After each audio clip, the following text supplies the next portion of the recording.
Hello my dear friends, how are you? I hope I find you all in good health and safe and sound. Welcome, thank you for joining me here. I'm Mari Thurger, and today I would like to touch on a subject that is increasingly current these days, which is New Age BS, over and over again. The same type of talk, the same words used, the exact same speech, the exact same pattern, the exact same content, images, and the exact same narrative from internet gurus and these new online shamans, priests and priestesses and whatnot, all having the exact same approach to lure in white people into falling in their scams, to buy their products, pay for their workshops and other services. Spirituality once again turned into business by charlatans who won't teach you anything. They will just feed you the same crap and lies, and you are left more confused and more lost, ever dependent on these people's talks and workshops to suck your wallet dry. As you know, this year in this channel, I took upon myself to name a few of these people, and I've also made several videos going in depth into some common misconceptions. And today I bring you another example, another person, which you can find here on the screen, the name of this person, another Instagram spiritual leader, and one particular post from this person caught my attention because I think it is the perfect example of BS constructed to appeal to the mind of white people, especially in a time when people feel ever more disconnected from their roots. And today I would like to take the opportunity to share with you a very common misconception towards Europe and Europeans and the type of talk that feeds these misconceptions, especially to non-European white people who are more prone to listen and to buy and to consume this type of content, especially if they are from the US. But this type of content and talk does not fly among most Europeans, not all but most, because reality here is quite different. So let me read to you the post in question from this person, which presents a series of images. The first one being this one on the screen, saying, and I quote, "Do Europeans even have a culture anymore?" And this illustrates a text that says, and again, I quote, "White people have no culture, they can't dance, they just took from everyone else. We have all heard it. Before the churches and crusades, before borders and colonizers, Europe was wild. There were Druids and forest rites, moon dances and midsummer fires, songs sung to rivers and stones. For centuries, that memory slept. But now something is stirring. People are remembering in new ways. They gather for ecstatic dance, moving without shame. They celebrate solstices and equinoxes again. They learn old songs, folklore, and herbal medicine. They practice modern Druidry, Norse paganism, and ancestral craftswork. They walk barefoot, pray to the wind, and light candles, not for religion, but for remembrance. It's not imitation, it's reclamation. Culture is also art, architecture, music, clothing, and more." In this post, the focus is on spirituality/paganism and rituals/traditions connected to honoring the land. I should have brought glasses. All right. Here's how they catch you with their BS and web of lies to get your money. To begin with, there's always this talk that things are changing, collectively people are feeling it, they are changing, they are turning inwards or turning to the old ways and to the ancestors, or the old ways of the ancestors and the old traditions and whatnot. as if there is this collective spiritual awakening, some spiritual call, and people are returning to their roots. There isn't any spiritual call, right? The New Age movement in spirituality has been going on for almost 200 years by now, and it hasn't stopped. There's been plenty of New Age religions and spiritualities and movements, and the talk is always the same, the exact same. It appeals to people's fantasies, and it was especially broadened by the 20th century nationalist movements in Europe, which have constructed alternative past histories to appeal to a sense of unity in identity, which is something I've talked about, for instance, in 3 parts videos concerning the esoteric origins of the runes as an example, which lies in the same esoteric and occultic core movements connected to nationalist politics of the late 19th century and first half of the 20th century. And there's been several studies which were no more than pseudoscientific beliefs linked to what people desired to have found in the past to legitimize their modern political beliefs, often based on racial ideologies. So it has been it hasn't been a thorough work of investigation for many decades concerning the cultures of ancient Europe, but rather creating forceful connections and ideas based on political wishes and ideologies. And quite a lot of misconceptions and misunderstandings and misinterpretations that have passed as common knowledge, the more this has been repeated over and over again, which is why it has been, quite difficult in these past 30 years or so to demystify all these alternative realities that have appealed to the European mind concerning our self-centered ideas of tradition and culture. This is all talk I have expressed here on YouTube, especially this year, 2025, on countless occasions, countless videos dealing with many subjects, particularly Wicca, right, which became the most famous and most widespread New Age religion that has fed many misconceptions and lies, and it has influenced many other New Age religions, from also through to Celtic spiritualities and several reconstructions of what the modern mind thinks and wants past cultures and religions to have been, often to legitimize our present misconceptions, wishes, desires, biases, and prejudices. So this type of talking hasn't stopped. There isn't a spiritual awakening now. It's just more of the same. And there's such a huge body of literature and other content concerning these New Age ideologies and conceptions on the spiritual, that when people start to investigate and look for these subjects, they stumble upon the same things over and over again. So it's not a collective spiritual awakening of the white people, but more of a continuous search for alternative spiritualities, alternative to what our Western societies are mostly used to, which is, of course, Christianity. And then we simply have an easier access to the same BS and nonsense, misconceptions, fantasies, lies, rubbish, and misinterpretations, because that's the type of information that is a lot more available and easier to find to the public, to the general public, to the majority of us. So it feels like we are onto something, collectively speaking, because we all stumble upon the exact same type of content.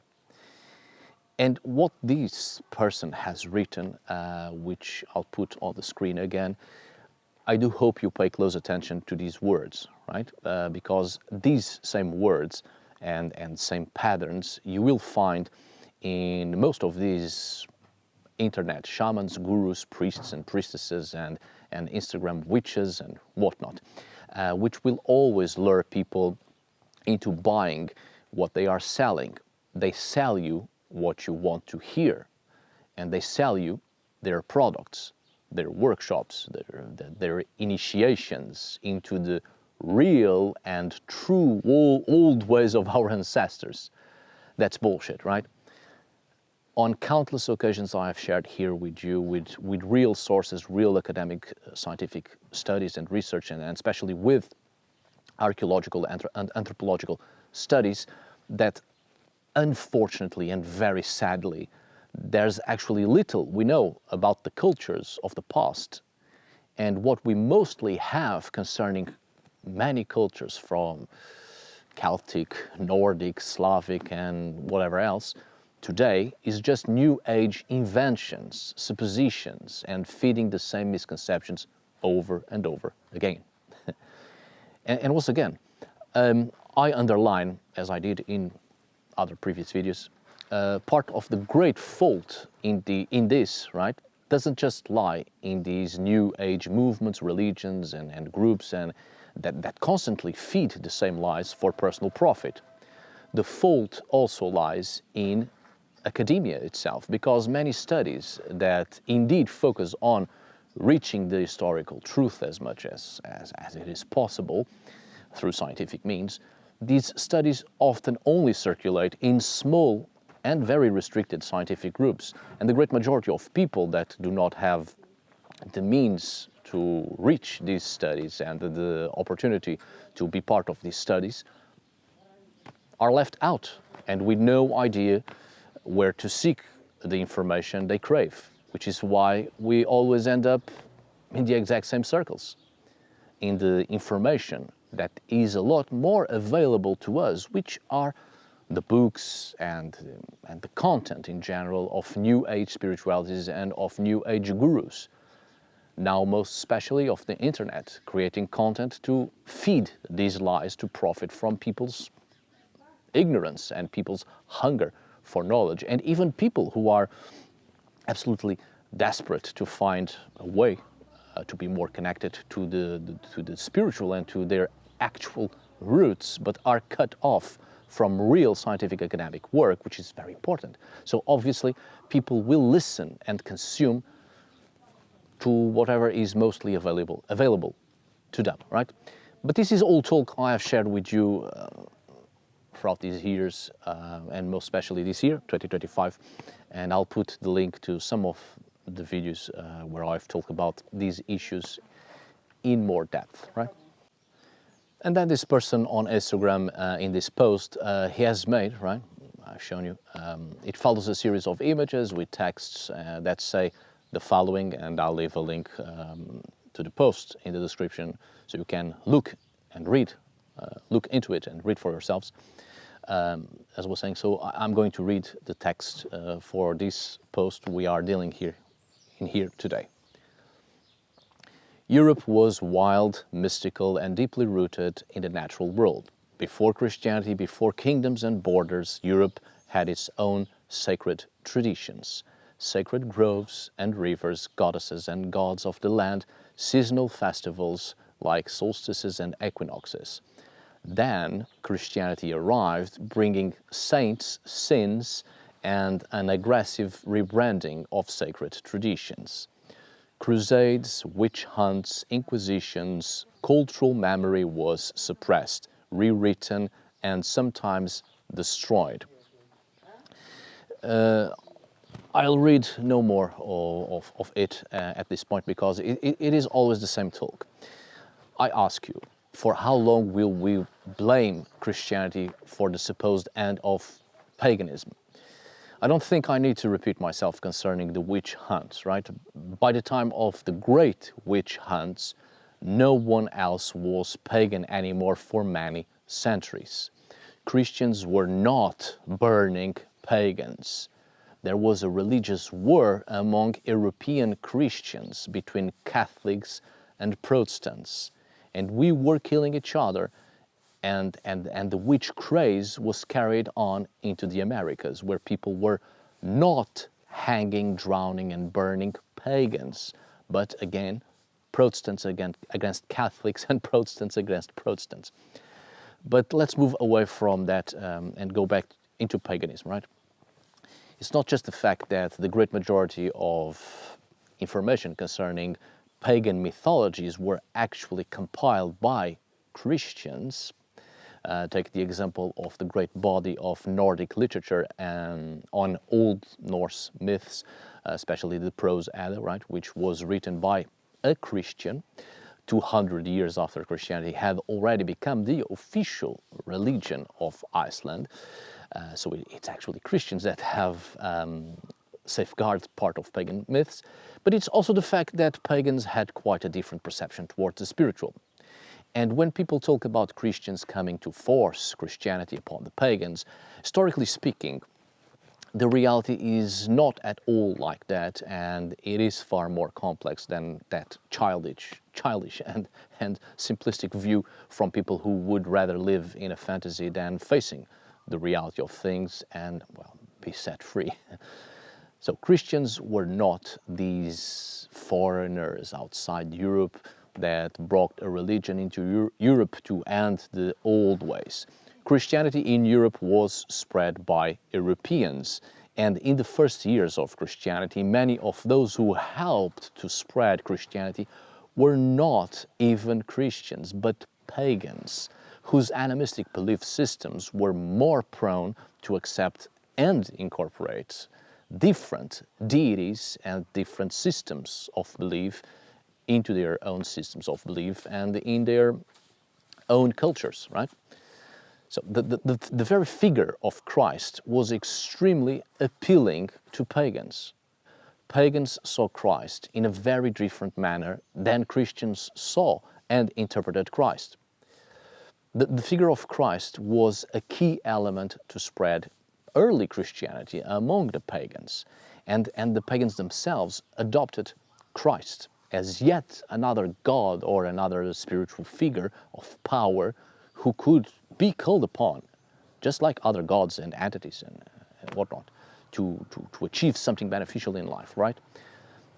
It is true that Christianity, the religion, was constructed by Romans following several patriarchal systems of belief within the Roman Empire, which have helped to overthrow the cult of Isis and implement an imperial religion that could unite the new empire that was to come, while the old was progressively falling and coming to an end.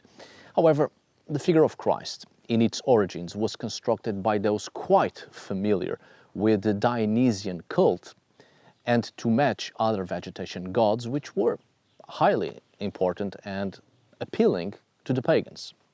You see, lest there is some misinterpretation, Christ was not created as a tool to convert the pagans, right? But rather Christ is a figure that follows in the footsteps of vegetation cults and religions that revolved around vegetation gods, which have always been deities highly important for the great majority of the populations of the past that lived off the land. Christ mostly resembles Dionysus and Osiris, two important religious figures and vegetation deities prominent in ancient cultures of the time, especially in this case within Roman and Greek colonies, right? So, as well. So the figure of Christ and all his actions, miracles, and all his life take place in Palestine, which by the time of Christ was a land absolutely filled with vegetation. It was a green land, a land which the native populations, the Palestinians, relied on for their sustenance. It is not coincidence that Christ is so similar to Dionysus and Osiris because they are vegetation gods. The figure of Christ, not the one constructed and used by the Romans to implement Christianity, but the original figure of Christ is a vegetation magician. So it's no coincidence that what appealed the most to the pagans then in Europe in relation to Christ, the figure of Christ, was not salvation, but the attributes seen in other vegetation gods, such as the miracles or the supernatural powers of fertility, plenty, turning water into wine, the miracle of feeding the multitude, right, and multiplying bread and fish to feed thousands, the entire premise of fertility gods, right? The point being, several centuries before Christianity actually started to concern itself with the conversion of the populations by force at last to establish political power by the way of royalty who wished to establish Christian monarchies in order to control their subjects under one single and unified religious ideologies. Most pagans were already quite aware of Christianity, and many of them were Christian and pagan both at once, and others having converted to Christianity early on, not only to be able to trade with Christians and early Christian kingdoms, but also because Christ, among other biblical figures, they were quite appealing to the pagan mind and worldviews. And this went on for centuries. Only more or less about the 10th century did the church start to construct narratives of fear-mongering to finally convert everyone into Christianity due to the regional power struggles that did not allow medieval kingdoms to unify against other threats to power. When Christianity actually started to make a lot of considerable and concrete damage to the populations of Europe, most Europeans were not pagan anymore. I mean, the last pagans being those of the Baltic, mostly what is now Estonia, which suffered considerably at the hands of crusaders, in a time when there was the necessity to unify Europe under one single religious creed, to use religion as a tool, a military tool, a war tool, to foment war and colonize religions outside Europe to expand European power and rulership. Such was the entire premise for the Crusaders and the later Order of Christ, descendant of the former crusade that led the Portuguese into colonizing Africa, Asia, and the Americas, right? So, my neighbor is very loud. Well, the point being, paganism was never something stagnant and fixed. Paganism wasn't a single religion that unified all Europeans. There were hundreds of thousands of cultures with animistic systems of belief, which were always opened to different religious beliefs and other systems of belief, because that's what paganism was, right? If you can hear me. The belief in supernatural beings and spirits of all sorts whose powers and actions have great influence upon the lives of humans, and the more a person strives to create a beneficial relationship with such entities by means of offerings and prayers and other activities, the more a person is able to minimize the harmful aspects of life itself and create a life a little bit more pleasant and a more habitable world, the more we establish and maintain relationships with a variety of entities, including with other human beings. Pagan beliefs, departing from animistic worldviews, in a nutshell, are concerned with the sense of community. So these pre-Christian beliefs of Europe were never fixed, nor was Europe unified under one single religious creed. People were concerned with their sense of community in different areas, in different places, in different localities, and their beliefs were flexible, changeable, mutable, because it was always an adaptation to the changing circumstances of life itself, especially of the seasons and how nature impacts life and means of sustenance. So any spirit or god whose story offers some beneficial outcomes through the powers they possess, it's another entity to add to the already existing beliefs, to augment the chances of success in life. So again, pagans were absolutely fascinated by Christ, the figure of Christ, and adopted many of the Christian ideologies and beliefs and incorporated them into their own beliefs centuries before Christianity really started to have a tremendous and horrible impact upon the European populations. And let's not be naive and kid ourselves. These New Age gurus speak so much of a past Europe unified under the pagan umbrella, and then Christianity came to change it all. That's not the case, never was. Who are we kidding, really? These are children's stories. Pre-Christian Europe has always been full of political, economic, and military struggles. People were killing each other all the time, even on a regional level. You think, for instance, as an example, you think the ancient Greeks were all unified because they were pagan? The Hellenic cultural world was divided into city-states hating each other and at war with each other, even divided by, and in some cases, by languages and dialects and cultures, modes of life, and each with their own ideologies and moral values and moral codes. The Hellenic peoples united only to overthrow a coming and common threat, the Persians. That's when people of ancient Europe actually united for something, when there was a common threat to their livelihood and to their own power. This is just one example, right? This was the reality all over Europe.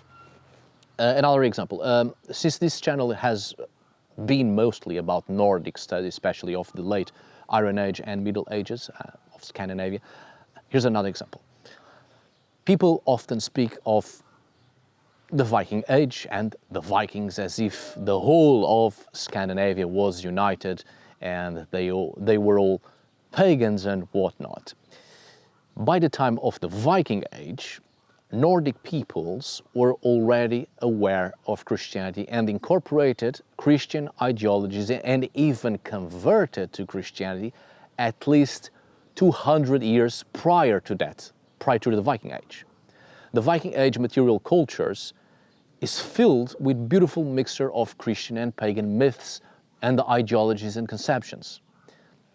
The Viking Age in the north produced a vast material culture that gives us all the indications of a period in which religious syncretism was at its highest point, blending Christian and pagan in such a way that today it's still very hard to separate Christian from pagan in the material culture of late Iron Age and early medieval Scandinavia.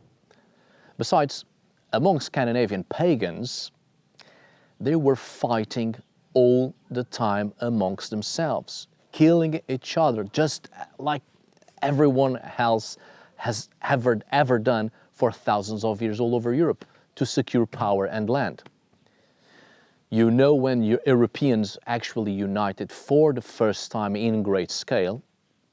That's right, with Christianity. Christianity was the first religious and cultural movement that united in great scale many European populations and ethnic groups. You know what culture and religion still unites most Europeans even today? That's right, Christianity. Even with the religious struggles among Catholics, Protestants and Orthodoxes, it's still Christianity that unites Europeans under similar cultural and religious factors and ideological factors. We were never united when we had our own pre-Christian belief systems. Even on a regional level, on small portions of land, different groups which had plenty of similarities in belief systems and the same gods or similar ones and even the same language and all, were fighting amongst themselves. European peoples have united only to fight common threats in the past. And once it was over, we went back to killing each other again. You think the Lusitanians, the Gauls, the Germanic peoples were united before the Romans? They only came together to fight off Rome. And even so, Rome was quite successful in conquering many regions precisely because of the internal power struggles of their enemies and making alliances with one tribe to overthrow another, the next one. You think Europe was united in the 20th century. We only got together to overthrow a common enemy, Germany, twice. As hard as it may be to accept, because I understand it shatters many illusions sprouting from the same misconceptions about the pagan past of Europe, it was actually Christianity that united Europeans for the first time in great scale, on a geographical, ideological, political, economic, military, cultural and religious level, never before seen. We Europeans, we were never united before Christianity. Furthermore, what is this thing about being European and European culture, and what is being a white person? These very notions are exactly the sort of thing that destroys culture in Europe. So, okay, listen, please. I'm going to try to be brief on this one with a couple of points, as I know I've already taken much of your time with a few ideas previously spoken. So here we go. From a European to the rest of you. I know it may sound strange, so please hear me out. There's no such thing as a European culture. And that's the first problem with the post from this person that generated all this talk I'm having with you right now in this video. European culture, which is mostly a misconception from the US towards Europe and their perception of Europe. And since people from the US, which are, and not surprisingly, over 50% of the audience of my channel, because Americans are by far, Americans in general, are by far the most active on the internet. So it's understandable that many of American notions, especially from the US, are often a lot more heard and accepted because they are the most current and the most listened to all over the internet, the most active on the internet. And then non-Europeans have a pretty wrong notion of what Europe is and its many cultures. So Eurasia is the continent. Europe, on the other hand, is a political and economic construction based on similarities between cultures, languages, morals, values, and complex political, economic, and geographical aspects shared by many Europeans. Europe is not the continent, but an agreed-upon geographical area based on the factors I've just mentioned, with no particular defined border, but more of a collective sense of acceptable values, morals, and again, complex geographical ideologies and shared similarities in cultures, right? Mind you, I'm not talking about the European Union, that's something else. I'm talking about Europe. As such, Europe is not a single culture, but a vast geographical multicultural area, not just multiple cultures based on country and nation, but also cultures and traditions on regional and local levels. Again, there's no such thing as a European culture because it has always been multicultural. And that's the way we want it, because when people say European culture, they are denying the multicultural makeup of Europe and actively destroying cultures and traditions and histories in Europe by giving a false perception of a single unified culture. And it's posts like these I've talked about and talks like these from non-Europeans or from people who follow the same garbage talk of new age gurus and spiritual leaders of the internet that precisely destroy culture by putting everything into the same bag. Europe has always been filled with multiple cultures to this day, and as I said, even on regional and local levels. That's the beauty of Europe, to be able to share different cultures and find similarities in them. And this is what brings people together. By saying European culture, that kind of talk denies the diversity of cultures existing in Europe for thousands of years. cultures that are rooted in the land and in language and in the ways of being and of seeing the world and of interacting with the world and the communities of the world. Our cultures belong to no one, and yet they belong to all. We keep it that way. We are united by diversity of cultures, and as such we learn about our differences and similarities. And this gets us closer together. Also, there's no such thing as white people, or black for that matter, and whatever other colors people have been using to describe people, persons, and put them all into the same bag. Color linked to race and culture was a colonial invention. In other words, we Europeans invented race and color to distinguish ourselves from the savages and the people we enslaved, creating a clear separation, division between us and the others, by elevating white above every other color.